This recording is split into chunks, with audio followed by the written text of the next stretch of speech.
그 다음 대종경 제3 수행품 26장, 대종경 제3 수행품 26장 함께 공부하겠습니다. 대종사 복례정사의 계시사 등잔불을 가리키시며 말씀하시기를 저 등잔불이 그 광명은 사면을 다 밝히는데 어찌하여 제 밑은 저같이 어두운고 김난천이 사례기를 이는 실로 저와 같사오니 저는 대종사의 문화에 직접 시봉하온 지 벌써 여러 해가 되었사오나 모든 일에 아는 것과 행하는 것이 멀리서 내왕하는 형제들만 갖지 못하나이다. 대종사 웃으시며 다시 송규에게 물으시니 송규 사례기를 저 등불은 불빛이 위로 발하여 먼 곳을 밝히고 등대는 가까운 데 있어서 아래를 어둡게 하오니 이것을 비유하오면 혹 사람이 남의 허물은 잘 아나 저의 흐름은 알지 못하는 것과 같다고 하겠나이다. 어찌하여 그런가 하면 사람이 남의 일을 볼 때에는 아무것도 거리낌이 없으므로 그 장단과 고절을 바로 비춰볼 수 있사오나 제가 저를 볼 때에는 항상 나라는 상이 가운데 있어서 그 그림자가 지혜 광명을 덮으므로 그 시비를 제대로 알지 못하나이다. 대종사 말씀하시기를 그렇게 원만하지 못한 사람이 자타 없이 밝히기로 하면 어찌하여야 될꼬. 송규 사례기를 희로애락에 편착하지 아니하며 마음 가운데 모든 상을 끊어 없애면 그 아는 것이 자타가 없겠나이다. 대종사 말씀하시기를 그대의 말이 옳다. 이게 대종사님 복례정사에 계실 때 하신 말씀인데 여러분 잘 아시겠지만은 대종사께서 복례정사에 계실 때 가장 많이 하신 본문이 이제 성립본문이에요. 그때 성립본문을 가장 많이 하시던 시절이거든요. 그때 이제 그 외부에서 그 복례정사로 소문이 나가지고 사람들이 복례정사에 이제 왔다 갔다 드나들고 그러던 시절입니다. 그때 이제 김남천 송적벽이 대종사님을 시봉을 했던 시절이고 정산종사님은 저 위쪽에 그 어딥니까? 그 무슨 절이죠? 그 백학명선사 있는 그 암자 월명암 예, 그 월명암에 가가지고 그 백학명선사의 그 상좌로 가 있고 그리고 김남천 송적벽이 대종사님을 시봉하던 그 시절이에요. 그러니까 이제 아마 저녁 때예요. 이제 저녁 때 몰래 내려온 거예요. 그 백학명 그 선사 몰래 그 산길을 그 험한 산길을 몰래 내려와. 상상을 해보세요. 그리고 그 초도막 그 진짜 조그마한 그 초가집에 앉아가지고 그 김남편 송적벽 그 대종사님 그 송교 이렇게 앉아가지고 대종사님 법문을 지금 받들고 있는 거예요. 그 시골 총구석에서. 공부는 그렇게 어디에 있는가가 중요한 게 아니야. 누가 있는가가 중요하지, 거기에. 대종사가 거기 없었다면 그건 법석이 아니야.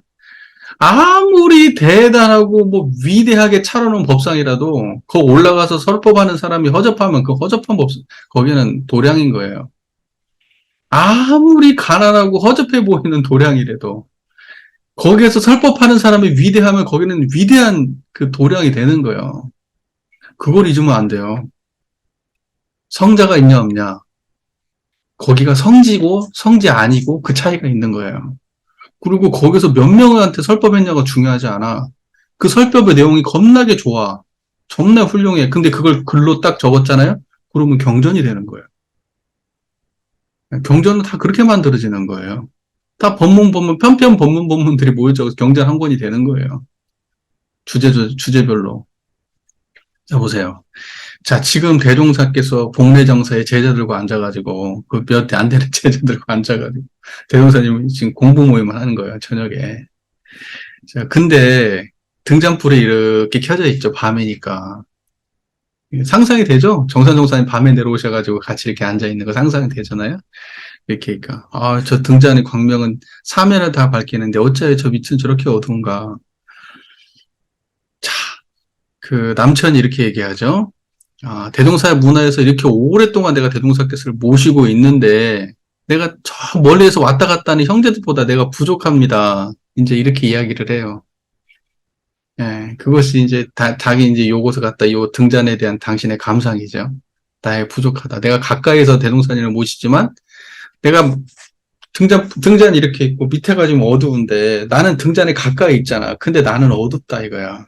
저 멀리서 오는 저 사람들은 저렇게 밝은데 남편은 이렇게 설명을 한 거예요.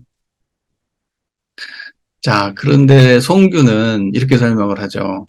저 등불은 불빛이 이렇게 위로 발해서 먼 곳까지 다 비치는데 아래는 어두운 것이 내 마음의 허물은 내 가까운 나의 마음의 허물은 저기 뭐야 잘 모르면서 저 멀리에서 밖에 다른 사람들의 허물은 잘 보는 것이 마치 저 등불이 저런 것 같다.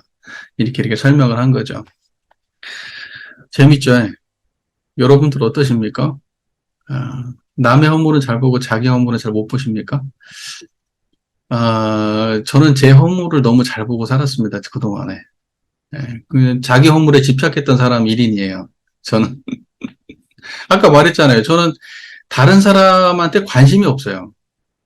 이제 그 이후에 이제 사람들한테 관심을 갖지 않으면 안 되는구나.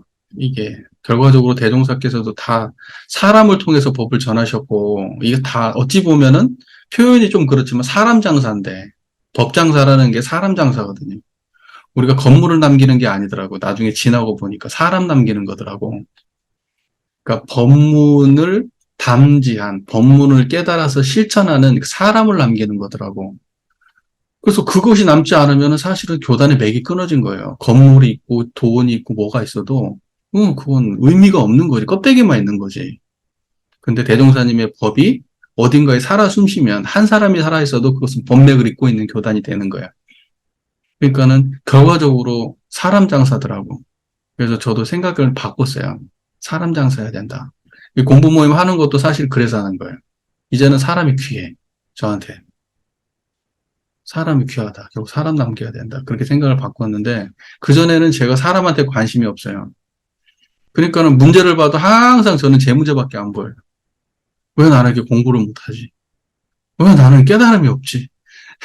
정말. 그러니까 저는 나를 보는 그러한 날카로움으로 다른 사람하고 혹시라도 대하게 되잖아요? 그러면 내가 나를 날카롭게, 나를 갖다 찔러대듯이 타인도 그렇게 찔러댔어요. 그래가지고 제가 학부 시절에 저하고 가까이 지낸 사람들은 제가 막 한마디씩 다 했던 사람들이야, 내가 막. 다 한 번씩 찔른 사람들이야. 피 한 번씩. 다 내게 만들었을 거야, 아마 내가. 예, 제가 조금 약간 그런 스타일로 살았어요. 말을 안 가리고 하고. 지금도 좀 아주 그 습성이 남아있는데, 저는 제게 안 보이고 타인께 보여서가 아니라, 제 걸 보는 연습을 하다 보니까 이 버릇이 타인한테까지 가는 그런 케이스 같아요. 요, 정산종사님의 요 예화는 저한테 한편으로는 맞으면서 한편으로는 저하고는 약간 좀 동떨어진 느낌을 받아요, 저는. 왜냐면 저는 저를 너무 날카롭게 봐왔거든. 못하는 것만. 잘하는 건 안 보고 맨날 내 못하는 것만. 예. 그러면서 사람들 앞에 얘기할 때는 마치 잘난 것처럼. 그럼 왜? 내가 나를 관찰하고 살았으니까 난 자신 있다 생각했는데, 실제로는 되게 허접했는데. 하여튼 그래요. 하여튼 이것이 이제 정산종사님께서 말씀하신 이것이 우리 보통의 사람들이 하는 일이죠. 그러니까 우리 마음을 보면은 예를 들면은 마음 공부라는 것은 그 마음 밖의 대상을 관찰하는 데 있는 게 아니고 마음 안에서 일어나는 일들을 관찰하는 거잖아요. 그러니까는 뭐냐면 빛을 돌이킨다, 회광반조한다 할 때 그 회광반조라고 하는 것이 공부의 그 어떻게 보면 거의 시작이자 끝이거든요. 그러니까는 뭐냐면 등불이 자기 아래를 못 비치는 것처럼 다른 데는 비추고 자기 자신을 못 비추는 것처럼 모든 중생은 사실은 자기 마음을 관찰할 줄 모르고 밖의 대상만 찾아 헤매요. 심지어는 깨달음도 밖에서 찾아 헤매요. 바로 마음을 빛을 돌이켜가고 자기 내면을 비춰야 그 안에 깨달음이 있고 부처도 자기 안에 있는데 부처도 전부 다 밖을 찾게 돼요. 이것이 빛이 밖만 비추고 자기 자신의 내면을 못 비추는 그걸 등불이 자기 아래쪽을 못 비추는 것을 이렇게 설명하신 것 같아요. 그러니까 정산 종사님의 이 법문 말씀대로, 법문 말씀을 그대로 우리가 역으로 생각하면 결과적으로 마음을 돌이켜가지고 자기 내면을 비추게 되면 우리는 다 깨달음을 얻을 수 있어요. 누구나 다. 네. 그게 안 돼서 안 되는 거죠. 자, 보세요. 어, 어찌하여 그런가 하면 사람이 남을 볼 때는 아무것도 꺼리낌이 없으므로 그 장단과 고절을 바로 비춰볼 수 있으나 제가 저를 볼 때는 항상 나라는 상이 가운데 있어서 그 그림자가 지혜 광명을 덮음으로 그 시비를 제대로 알지 못하나이다. 근데 상이라고 하는 것이 뭐죠? 상이라고 하는 건 형상. 아까도 상 얘기했는데 형상을 상이라고 하잖아요. 어떠한 특정한 모양으로. 그러니까 상은 뭐냐면 이런 거예요. 우리가 뭐 이제 금강경에는 아상, 인상, 중생상, 수자상 이렇게 나오는데 사실은 그것만 상이 아니죠. 그건 금강경에서 말하는 상이고 아마 그때는 그것이 화두였는지 모르겠어요. 중요한 것은 뭐냐면 상이라고 하는 것은 마음속에서 드러난 모든 게 다 상이에요. 그러니까 여러분 언어도 상이고요. 감정도 상이고 기억도 상이고 판단도 상이고 생각도 상이고 느낌도 상이에요. 그것이 다 상이에요. 상.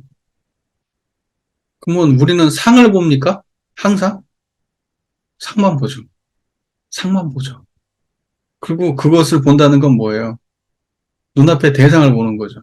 저기 뭐 구름을 보고 하늘을 보고 사람을 보고 무엇을 보고 무엇을 듣고 무엇을 먹고 무엇을 말하고 무엇을 냄새 맡고 무엇을 느끼고 이거 전부 다 우리는 모양으로 된 세계 속에 살아요. 여기서 못 벗어나요. 그러면 모양을 안 보면 뭘 봐야 됩니까? 모양을 드러내는 자리를 봐야죠. 그러니까 우리는 성은 못 보고 상만 보고 살아요. 성은 못 보고 상을 보고 산다고. 그러니까는 뭐냐면 상만 보는 것은 그림자를 어두운 것이고 성을 봐야 밝은 거예요. 상만 보는 것은 멀리만 비춰보는 것이고 성을 봐야 가까운 데를 비추는 거예요. 이해가 잘 되세요? 잘 되세요? 자, 보세요. 저를 보세요. 보여지는 것은 다 대상으로 존재하죠? 들려지는 것도 대상으로 존재하고 보면 보는 자리에서 보면 그 보는 자리가 있고 그 보는 자리에서 듣고 그 보는 자리에서 냄새 맡고 보는 자리에서 느끼고 보는 자리에서 생각해.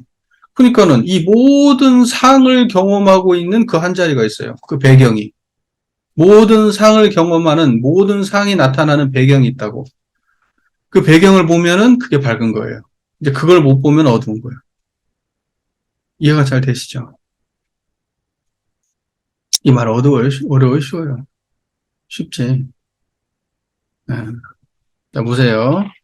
그래서 그렇게 원만하지 못한 사람이 자타 없이 밝기로 하면 어찌하여야 될고 희로애락에 편착하지 아니하며 마음 가운데 모든 상을 끊어 없애면 그 아는 것이 자타가 없겠나이다. 모든 상이 끊어 없어진 자리는 모든 상을 드러낸 자리예요. 이거 헷갈리시면 안 돼요. 모든 상이 끊어 없어진 자리는 모든 상을 드러낸 자리예요. 모든 상이 드러낸 자리가 드러나야 모든 상이 끊어 없어져요. 자, 봐봐. 되게 쉬운 거. 말이 어렵나? 되게 쉬운 거예요. 지금 제 얘기가 청정한 자리에서 제 얘기를 듣고 있잖아요. 청정한 자리에서. 이거 듣는 자리가 청정하잖아요. 뭐 잡념 없죠. 잡념 없는 게 청정한 거잖아요. 그 잡념 없는 그 자리가 모든 상이 끊어 없어진 자리예요. 근데 모든 상이 끊어 없어진 자리는 이렇게 소리와 공존하고 있어요. 이제 이 감각이 있어야 돼. 이 감각을 못 잡으면 안 돼요. 그래서 대동사께서 분명히 말씀하시죠. 불생불멸과 인과봉은 서로 바탕에 있다 그랬어요. 서로 바탕에 있다. 그러니까는 모든 것이 끊어 없어진 상 없는 자리는 모든 것을 드러내는 인과보응의 상 있는 자리하고 공존하는 거예요. 같이 있다고. 그러니까 이런 얘기를 생각할 때 이렇게 생각하면 이게 이제 오해예요. 예를 들면 상이 끊어지면 상이 없는 자리가 있다. 만약에 이렇게 생각하잖아. 이것이 없어져야 이것이 있다. 그러면 이건 생멸이요. 그때는 또 다른 상이요. 그러면 이것은 끊어졌다는 생각이야. 비었다는 공상이야. 그래서 또 하나의 상이야. 그러니까 뭐냐면 이것이 있어졌다가 이것을 상이라고 인식했어. 근데 이 상이 끊어졌다. 그래야만이 끊어진 상태가 있다. 이렇게 느껴지면은 그러면 이것은 형상을 붙잡은 거라고요. 형상 아닌 놈은 어떻게 생겼느냐? 지금 상이 있다. 상이 있는 그대로 상이 없다. 상 없는 자리하고 상 있는 자리가 이렇게 공존해야만이 그것이 실상을 본 거예요. 그 말이 이해가 되시죠? 그러니까 제 이야기를 듣고 있으면 이거 상이잖아요. 이 말이 상이잖아. 이게 말이 언어라는 형상 아니에요. 그 언어의 형상을 드러내고 있는 자리니까 언어가 없는 자리지. 언어에 물들지 않는 자리잖아. 또 언어에 물들지 않는 자리가 이 언어를 형상을 드러내고 있잖아. 이 언어에 물들지 않는 자리가 언어의 형상을 드러내는 이 자리가 소리를 드러내고 있고 감정을 드러낸다고. 한 자리라고. 한 자리. 이게 우주만유의 본원이라는 거예요. 모든 우주만유의 본원. 이것은 청정한 한 자리예요. 근데 우주만유하고 별도로 존재하냐? 아니라고. 그래서 선가에서 이야기하잖아요. 선가에서 수도 없이 그런 얘기를 해. 야, 정을 닦아가지고 깨달음을 얻는다? 웃기는 소리 하지 마라. 정을 닦아가지고 깨달음 못 얻는다. 이렇게 말해요. 그러니까 뭐냐면 깨끗한 상태, 뭔가 고요하고, 뭔가 시끄럽지 않은, 뭔가 깨끗한 상태가 있어야 그게 깨달음하고 관련 있다고 생각하면은 그거 착각이라고. 깨끗한 상태도 상이라고. 깨끗한 상이라고, 그게. 고요한 상이라고. 그러니까 그 상을 닦아가지고는 절대 불생불멸 못 얻어요. 그거 그대로 놔두고 불생불멸이라고. 그러니까 닦아서 얻는 게 아니에요. 깨달음은 그냥 자각하는 거지. 바로 그냥 한순간에 자각하는 거지. 그냥 이렇게 설명하는 가운데 그냥 아는 거지. 정을 오랫동안 닦아야 깨달음을 얻고 이런 거 없다. 그렇게 말해요. 선가에서 그런 말 수도 없이 수도 없이 얘기해. 그래가지고 그 얘기 그 아주 유명한 얘기 있잖아요. 저, 선을 갖다가 이렇게 열심히 그냥 하고 있는데, 앉아가지고 선방에서 움직이지 않고 있는데, 그, 그, 그, 스승이 와가지고 아마 마조 도일일 거예요. 마조 도일이 엄청나게 선을 열심히 하고 있는데 아마 남학회양 선사가 와가지고 정확하게 이름은 제가 기억이 안 나는데 남학회양이 와가지고 앞에서 기왓장을 빡빡 간단 말이야. 드륵드륵 했든지 끽끽 했든지 막 갈아댔을 거 아니에요. 그게 기왓장을. 좌선에 방해가 되니까 나와가지고 왜 여기서 이렇게 갈고 앉아있냐고 물어보니까 아니 거울 만들려고 그런다. 기왓장 갈아서 거울 만들려고 그런다. 기왓장 갈아서 어떻게 거울 만드냐? 기왓장 갈면 기왓장이지. 기왓장 만든다고 거울 되냐, 그게. 그러니까 그 사람은 딱 바로 그렇게 얘기해요. 너 앉아가지고 좌선해서 성불한다며. 앉아가지고 좌선하면 성불할 수 있어?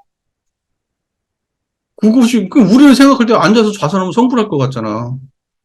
좌선 오래 하면. 근데 앉아서 좌선하면 성불할 수 있냐? 그러면서 뭐라고 얘기하냐? 수레가 안 가면 말 때려야 되냐? 수레 때려야 되냐? 이렇게 말해요. 말을 때려야지. 왜 수레를 때려? 몸은 수레요. 말이 아니고. 몸을 앉혀놓고, 몸을 갖다가 구속시켜놓고, 깨달음을 얻는다고 그 난리치지 말고, 야, 마음을 봐, 마음을. 왜 몸을 앉혀놓고 안 움직여서 깨달음 얻으려고 해? 몸 앉혀놓는 거하고 아무 관계 없어. 마음을 봐야지. 깨달음은 마음으로 들어와야지. 그 얘기예요. 그 얘기. 몸을 단련해서 마음을 깨칠 수 없다. 깨달음은 바로 마음으로 들어가야 된다.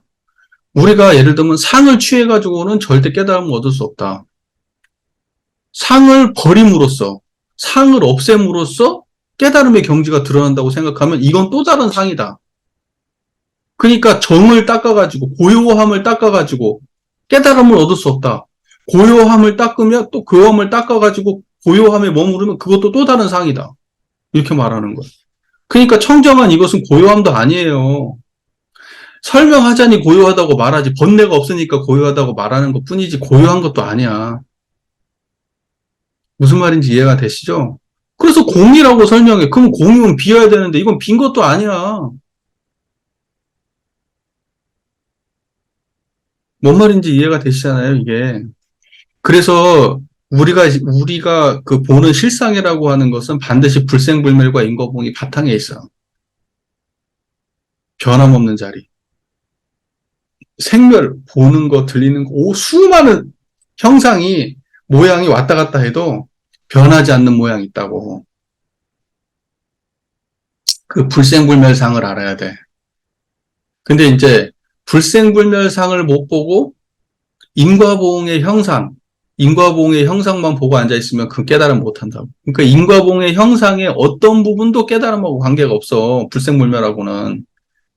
그러니까는 고요함 닦아서 불생불멸 못 깨쳐요. 예. 그러니까 불생불멸하는 자리는 자각하고 그 자리에 머물러야지 깨치지.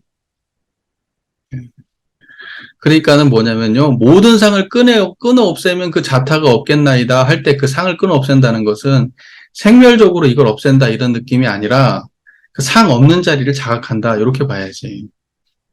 그걸 표현하자면 모든 상을 끊어 없앤다. 근데 사람들은 요 이야기를 들으면 그냥 상을 없애는 걸로 생각을 한다고.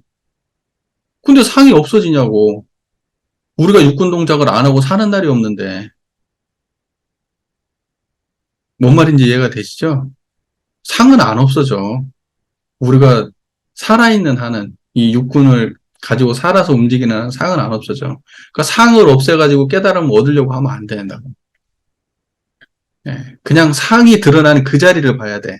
상이 드러나는 그 자리를 보면 이게 모든 상을 꺼내 없앤 자리예요. 상이 없으면 자타가 없어요. 자타라고 하는 것 자체가 상이니까. 한 생각이 안 나오면 자타가 없어. 생각이 나오면 자타가 있지. 자타라고 하는 건 왜 생겨요? 아라고 하는 게 생기니까 생기는 거잖아. 아가 있으니까 저기 뭐 남도 있고 나도 있고 그런 거 아니야. 뭐 이렇게 생각할 거 아니야. 그러니까 아가 근본적으로 있기 때문에 나가 있다고 하는데 아가 소멸되면 나도 없는 거니까. 그런 의미에서 보통 자타가 없다고 얘기해요. 그런데 보면은 이런 거잖아. 보통 전오식이 뭐야? 안, 이, 비, 설, 신. 그 다음에 생각, 육근. 여기까지 합해서 우리가 안이, 비, 설, 신을 이렇게 육근 얘기하잖아요. 그 육군의 그 모든 경계들이 육군의 그 모든 경계들이 그렇게 있음으로 해서 이것을 자각하는 이것을 이렇게 활용하는 이것을 확실히 아는 이것을 자각하는 그 어떤 나가 있지 않아? 하면서 나라고 하는 관점이 또 하나가 생겼네? 나라고 하는 것이. 그러니까는 뭐냐 경험을 통해서 나가 생긴 거예요. 경험이 없었으면 나가 없어. 무슨 말인지 아시겠죠? 그러니까 경험 없는 자리로 들어가면 나의식은 없는 거예요. 나가 없으면 자타가 없어. 그렇게 되는 거예요. 그러니까는 마음 가운데 모든 상을 끊어 없애면 그 아는 것이 자타가 없겠나이다. 모든 상을 끊어 없애면 그 아는 것이 자타가 없겠나이다. 희로애락에 편착하지 아니하며 희로애락에 편착하지 않는다는 게 뭐예요? 희로애락 중에서 하나를 선택한다는 거예요? 그거 아니죠. 희로애락 중에서 희로애락에 편착하지 않는 것은 희로애락을 드러내는 자리를 자각한다는 거예요. 희로애락을 드러내는 자리를 자각했을 때 그게 희로애락에 편착하지 않는다는 거지 희로애락이 없어진다는 걸 말하는 게 아니야. 희로애락에 물들지 않는 자리를 자각한다 이 말이에요. 그래서 여기서는 희로애락에 편착하지 아니하며 마음 가운데 모든 상을 끊어 없애면 희로애락도 다 마음의 상이지. 무슨 말인지 아시겠죠? 그러니까 우리 마음속에서 드러나는 어떤 거에도 집착하지 않는 그 마음, 그걸 꺼내면 그 아는 것에 자타가 없다. 이렇게 말하는 거예요. 자, 이제 이런 식으로 해가지고, 대종사께서 이제 그대의 말이 옳다. 이렇게 해가지고 정산종사님의 대답에 대해서 긍정을 해주시죠. 네. 자, 보세요. 그래서 우리가 결과적으로 이제 좀 정리를 합시다. 뭐 이런저런 이야기를 많이 했는데 정리를 합시다. 이제 등불이 있어요. 그 등불은 멀리는 비치는데 가까이는 못 비쳐요. 우리는 경계는 보고 사는데 회광반정, 내 마음의 근원자리는 못 봐요. 제일 가까운 건 못 봐. 제일 가까운 게 뭐예요? 불생불멸한 거예요. 제일 가까운 건 못 보고 뭘 보죠? 상을 봐요. 제일 가까운 건 못 보고 멀리 있는 것만 봐요. 상을만 봐. 근데 상만 보지 않고 상을 놓고 가까운데, 가장 가까운 데 있는 걸 볼 수 있으면, 그러면은 자타가 없는 자리를 본 거예요. 그러니까는 그 등불 하나를 놓고 결과적으로는 이제 마음자리로 돌아오죠. 이 본문의 전체적인 내용은. 그래서 그대의 말이 옳다. 이렇게 말씀하십니다. 자, 요 정도로 이야기를 좀 하고요. 이야기 좀 나눠보겠습니다. 계속해서, 견해가 계속 탄탄해지고 계셔서 감사하고, 확실히, 이제 더 오랜 시간을 꾸준히 하다 보면 더 견해가 견고해지실 거예요. 그래서 이제 언어를 초월하실 거예요. 네, 언어를 초월한다는 것은 언어를 버린다는 게 아니라 언어를 잡을 수도 있고 버릴 수도 있다는 거예요. 초월한다는 건 뭐 언어를 안 쓴다 이런 얘기가 아니고 언어를 잘 쓴다는 거지. 쉽게 말해서. 음. 그러니까 뭐 대부분 보면은 아주 뭐 육조대사도 그래 왔지만은 대동사님도 그렇지만은, 언어를 갖다가 잘 다뤄요. 왜냐면 견해가 분명하신 분들은. 근데 견해가 분명하지 않으면 언어에 약간 좀 끌려다녀요. 개념이 약간 좀 붙잡혀 있고. 그러니까 이런 문장을 보면 본질이 보이는 게 아니고 문장의 해석과 그 문맥과 문법을 따지기 시작을 해. 그러면 본질하고 멀어져. 그러니까는 사실은 좀 본질을 봐야 되거든요. 그렇기 때문에 그건 이제 우리가 경안이라고 하잖아. 안목. 안목인데 경전을 보는 안목은 자기가 견성을 하지 않으면 경전을 보는 안목이 없어요. 그러면 경안이 없는 사람은 경전의 노예가 돼요. 경전의 해석에. 경안이 있는 사람은 경전 위를 날아다니죠. 집착을 안 하니까. 네, 그러니까 경안이 트이려면 기본적으로 초견성을 해야 돼요. 초견성 한다고 경안이 생기는 건 아니야. 초견성을 하면서 초견성을 기반을 가지고 우리가 경전을 보면서 어느 정도 양을 넘어가야 돼요. 어느 정도를 좀 살아내야 그 다음에 이제 조금 자제해지거든요. 시간이 이제 벌써 어느 정도 됐다 보니까 어느 정도 많이 좀 좋아지시고 계신 것 같아요. 그러니까 대종사께서는 이제 나와 타인을 볼 때 그렇게 달라. 나를 볼 때는 참 어둡고 타인을 볼 때는 참 밝아. 타인을 볼 때는 어떤 분별이 없고 분별이 없어. 근데 내가 나를 볼 때는 그 참 어두워. 이렇게 이야기를 해서 대동사께서 자타가 없이 원만하지 못한 사람이 자타 없이 밝으려면 어찌해야 될까? 자타 없이 밝으려면 어떻게 해야 될까? 그 자타가 가까운 게 자고 먼 게 타잖아요. 근데 보세요. 우리가 마음 차원에서 봅시다. 우리가 마음을 하나를 딱 놓고 보면 마음 아닌 게 없잖아. 타라고 하지만 마음이야. 그래서 사실은 뭐냐면 자타의 국한이 없다는 것은 이 자와 타를 다 드러내는 바탕을 보면은 자타의 국한이 없어져요. 자타를 다 드러내는 자리를 봐야 된다고. 그래야 자탄의 국한이 없어져. 봐보세요. 나를 보는 자리도 그 자리고요. 타인을 보는 자리도 그 자리예요. 그러니까는 나를 보는 그 자리를 알아야 타인을 보는 그 자리를 아는 거지. 그러니까 나를 보는 그 자리와 타인을 보는 그 자리가 둘이 아니면 자타의 국한이 없는 거예요. 근데 우리는 그때 자타의 국한이 없다는 걸 생멸 차원에서 이해를 해버리거든. 예를 들면 저 사람은 저런 그 밖에 있는 사람은 그 사람의 살아온 삶이 있을 거고 인과적 현상이 있을 거고 그렇게 드러난 게 있을 거고 나는 내가 살아온 삶이 있고 나의 현상이 있고 뭔가 이런 게 있을 건데 어떻게 국한이 없어? 구분이 있잖아요. 이때의 자탄이 국한이 없다는 건 뭐냐면 나와 타인의 구별이 없다 이런 말이 아니라 본질적으로 자를 드러내는 자리나 타를 드러내는 자리나 차별이 없다 이런 말이에요. 그러니까 뭐냐면 자를 드러내는 그 자리나 타인을 드러내는 그 자리가 한계가 없는 그 하나의 국한에서 일어나는 일이라고. 그 국한이 없다라는 말은 없는 그 자리를 말하는 거예요. 국한 없는 그 자리에서 자도 드러나고 타도 드러낸다는 얘기지 드러난 자와 타가 구분이 없다 이 말이 아니에요. 이런 거 오해하면 안 돼요. 잘못하면 문맥을 잘못 이해하면 아니 나하고 타인은 구분하지. 저 사람은 여자고 나는 남자잖아. 저 사람은 미국 사람이고 저 사람은 저기 뭐야 인도 사람이고 저 사람은 중국 사람이고 저 사람은 아프리카 사람이고 그런데 그게 구분이 안 돼? 그걸 드러내는 자리가 같은 자리라고. 그게 국한이 없는 자리에서 드러나는 거라고.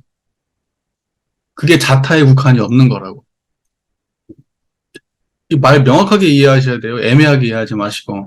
근데 우리는 이게 마치 물리적인 차원에서 국한이 없는 뭔 경지가 따로 있나 보다 이렇게 생각을 하거든. 그런 거 없어요. 세상은 천차만별로 달라. 만상이 형형색색으로 구분된다고 말씀하시잖아요. 정전에서. 소짜리 말씀하실 때. 그러니까 뭐 자타는 소짜리잖아. 나와 타인에 대한 소짜리잖아요. 나는 나로 구분되고 타인은 타인으로 구분되는. 그런데 자와 타가 드러낸 자리는 대자리 아니야. 이게 자타가 국한이 없는 자리라니까. 응. 그래서 우리는 자타가 국한이 없는 자리를 자각하면 그러면 그것이 자타가 없다 이렇게 말하는 거예요. 자타가 국한 없는 자리를 드러내면 그게 자타가 없다 이렇게 말하는 거지. 진짜 자와 타가 없다 이 말이 아니야. 그러면 죽어. 아무 일도 못해. 예를 들면 자타가 국한이 없는 자리, 자타가 국한이 진짜 없다라고 착각을 해버리면 어떻게 되겠어요? 사람들하고 대화할 수 있어요? 밥 먹을 수 있어요? 자타가 국한이 없어. 죽는 거야. 그러니까 뭐냐면 분별이 없다라는 것은 현상이 분별이 없다는 게 아니라 본질이 분별 없다는 거예요. 그 현상을 드러내는 본질에는 분별이 없다. 하지만 분별 없는 그 자리가 모든 분별을 드러낸다. 이렇게 말하는 거예요. 그러니까 자타의 국한이 없다는 것은 자타가 서로 구별되지 않는다 이런 말이 아니라 자든 타든 똑같은 국한 안에서 드러난다 이 말이에요. 그게 자타의 국한이 없다는 거예요. 그 말 이해가 되세요? 그 다음에 가깝고 멀다 이렇게 얘기하잖아요. 가깝다 멀다. 가까운 건 성품이 가까운 거고 먼 건 현상이 먼 거예요. 성품에서 드러난 자리는 성품에서 멀리 있잖아요. 여러분한테 가장 가까운 게 뭐예요? 정말 가까운 거. 눈 뜨기 전에도 있는 거. 눈 앞이 아니라 눈 앞에 그 전에 있는 거 뭐예요? 여러분의 모든 경험 앞에 있는 게 뭐예요? 청정한 자리잖아요. 불생불멸한 자리. 그게 제일 가까운 거야. 그리고 먼 것이 뭐예요? 거기서 드러난 놈들은 다 먼 거예요. 이해가 잘 되시죠? 그래서 국한 없는 자리는 제일 가까운 자리를 말하는 거예요. 가까운 자리. 그것을 안이라고 말해. 내외 이렇게 얘기할 때. 안으로 또는 밖으로. 우리 경전에서 그런 얘기 많이 나오죠. 안으로, 밖으로. 안쪽이 뭐예요? 불생불멸한 게 안쪽이고, 생멸하는 게 바깥쪽이고. 육조단경 같은 데서는 위아래로 표현해요. 우리가 상이라고 하는 것이 현상, 상이라고 하는 거, 생멸하는 거, 인과보응의 세계는 뭐냐면 아래쪽에 있는 거고, 그 아래쪽에 위에서 그걸 관조하는 자리를 갖다가 위에 있다고 표현을 해. 그러니까 깨달음은 위에 있는 거예요. 무슨 말인지 아시죠? 빛이 아래를 비치잖아요. 그러니까 그런 형상을 상상한 거라고.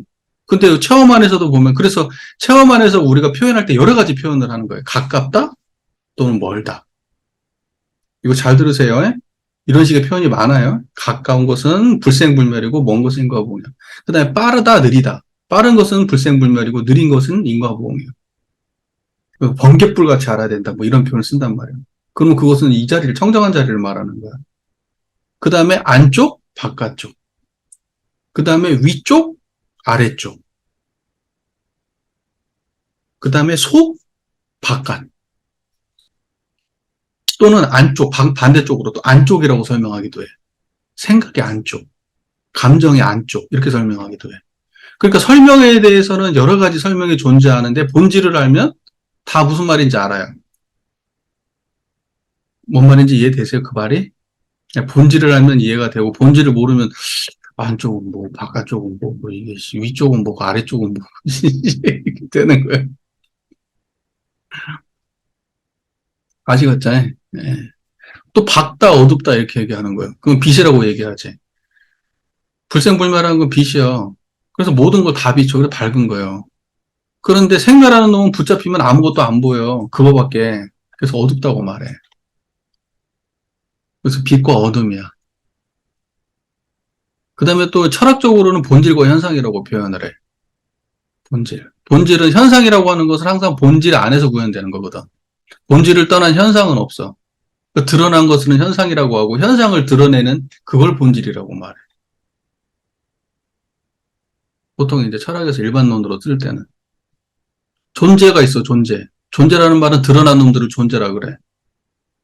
또는 드러난 놈들 존재 자라고도 얘기하고 드러난 놈들 존재의 근원 이야기를 해.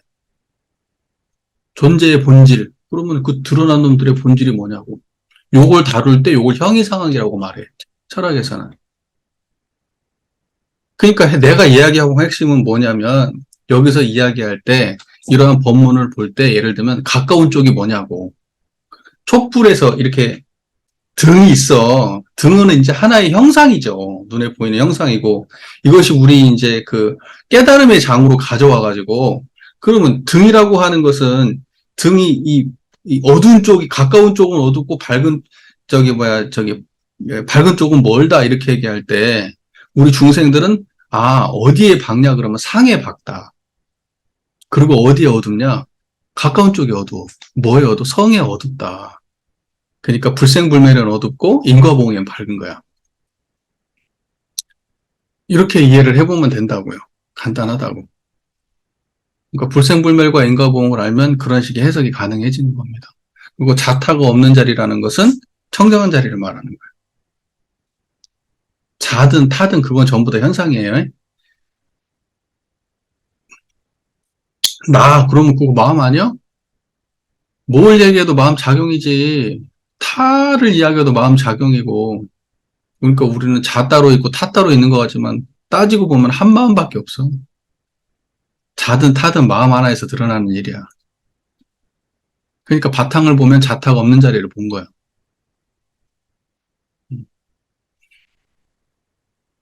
자, 대종경 수행품 26장은 대충 요 정도로 정리를 하겠습니다. 오늘은 이제 3개 공부했네요. 네. 이제 정말 전체적으로 통과를 해가지고 딱 하나만 지키시면 됩니다. 일상을 살아갈 때 청정한 자리를 여의지 마십시오. 볼 때 보는 당처, 들을 때 듣는 당처. 어떤 느낌이 오든 어떤 판단이 오든 그것은 당처를 떠나고 없어요. 그러니까 당처만 놓치지 마세요. 당처를 놓치지 않는 게 대중이라고 얘기하는 겁니다. 대중. 그걸 대중 잡으셔야 돼요. 항상. 어떤 상황에서도. 현상에 딱 끌려가지고 매몰돼 버리면 거기는 공부 없어요. 거기에는 공부 없어요. 복은 있을 수 있어요. 복은. 지식도 있을 수 있고. 예. 하지만 공부 없어요. 지혜는 없다고. 아시겠죠? 그러니까는 일상을 살아가시면서 본질을 대중 잡으시기를 항상 그 근원의 자리를 반조하시고 이 자리를 떠나지 않는 그런 일주일 쫙 보내시고요. 그리고 또 뵙도록 하겠습니다. 다음 주에.